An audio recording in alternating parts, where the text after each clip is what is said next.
Right now, you're probably watching this on your phone, maybe with 3 other tabs open, a notification waiting for you the second this ends, and a to-do list somewhere in the back of your mind that you're definitely ignoring. Now, picture a version of you 20,000 years ago. No phone, no boss, no rent due Friday, just a fire, your people, and the day ahead of you. So here's the actual question. Who's happier, you or them? The research on this is honestly kind of humbling. Let's start with the biggest myth because it falls apart almost immediately. We picture ancient humans grinding nonstop just to survive, basically working themselves to the bone every single day. Turns out that's not really true. Studies on hunter-gatherer societies like the Kalahari Bushmen found they spent somewhere around 12 to 19 hours a week actually foraging for food. Compare that to the more than 40 hours most of us clock in at a job every single week. Even if you count everything, cooking, hauling stuff back to camp, all the chores, the higher estimates land around 35 to 45 hours a week, just spread out across all 7 days, since there was no such thing as a weekend. So worst case, it's basically the same hours we work now, except their job was directly keeping themselves alive, not making a spreadsheet for someone else. And what did they do with the leftover time? Once the essentials were covered, there was genuinely a lot of room left for leisure. Art, music, storytelling. They weren't just surviving in the cracks between chores. They had actual free time, and they spent it being creative. Basically the ancient version of a hobby. Now, here's where things get controversial, because there's actually a famous and pretty divisive academic argument about all this. In 1987, evolutionary biologist Jared Diamond wrote an essay bluntly titled "The Worst Mistake in the History of the Human Race," arguing that the adoption of agriculture, supposedly our most decisive step toward a better life, was actually a catastrophe we've never fully recovered from. His reasoning gets specific and honestly kind of dark. He points to worse nutrition, since farmers ended up relying on just a handful of crops high in carbohydrates instead of the varied wild diet hunter-gatherers actually ate, along with a sharp rise in disease from living closely packed together with domesticated animals, and the emergence of real social and gender inequality for the first time. There's even skeletal evidence backing this up. Researchers studying one ancient farming site found average life expectancy actually dropped from around 26 years before agriculture to just 19 years after it, with clear signs of nutritional stress and infectious disease. Now, to be fair, this isn't some universally accepted fact.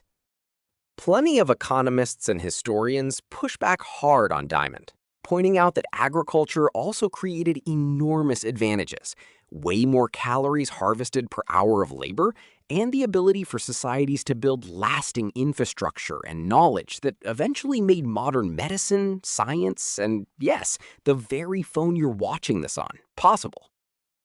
It's a real, ongoing academic argument, not a settled case.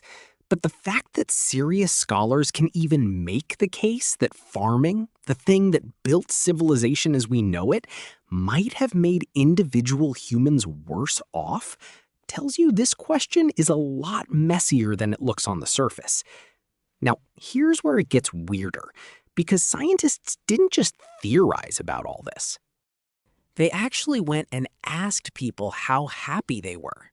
One study surveyed the Hadza, a hunter-gatherer group in Tanzania, and had them rate their happiness on a scale of 1 to 7. The average came out to 5.83.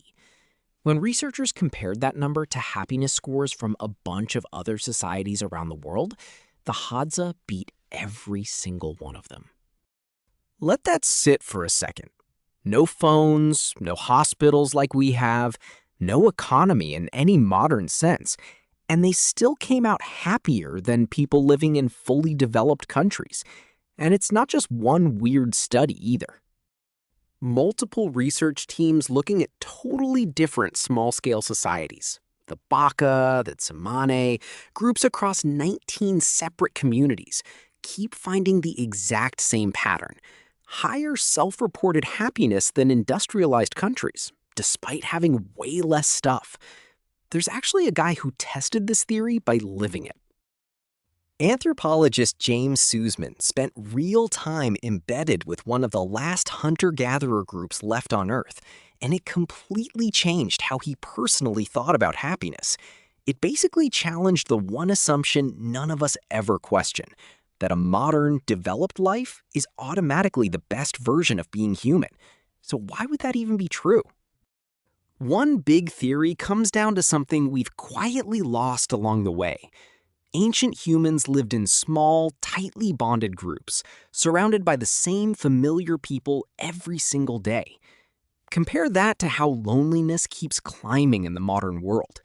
We've got more ways to talk to people than any generation in human history, and somehow a huge amount of us have never felt more alone doing it. Kind of ironic when you think about it. Now, I'm not going to sit here and pretend ancient life was some perfect utopia, because it really wasn't. Nobody's saying this proves prehistoric humans were just walking around blissfully happy all the time. People died young. Violence was a real and constant risk, and there was no modern medicine if something went wrong. Even the researchers studying this don't fully agree with each other. Some are pretty skeptical that hunter-gatherers were actually happier and question whether a 5.83 out of 7 really reflects deep happiness or just how people respond to a survey in that specific culture. The bigger historical trend actually shows richer countries tend to report higher average happiness, and there are real, measurable ways modern life is just better. So it's not a clean, simple answer. It's not ancient life good, modern life bad. But it is genuinely kind of wild that with all our medicine, comfort, and endless entertainment, we still can't say for certain we're happier than people who had absolutely none of it. More free time, tighter communities. In a lot of ways, that stuff is still genuinely desirable, whether or not it adds up to full scientific proof of happiness. Maybe happiness was never really about how much stuff you had. Maybe it was always just about how much time you actually got and who you got to spend it with. If this one got you thinking, hit that like button and subscribe for more of these. I'll see you in the next one.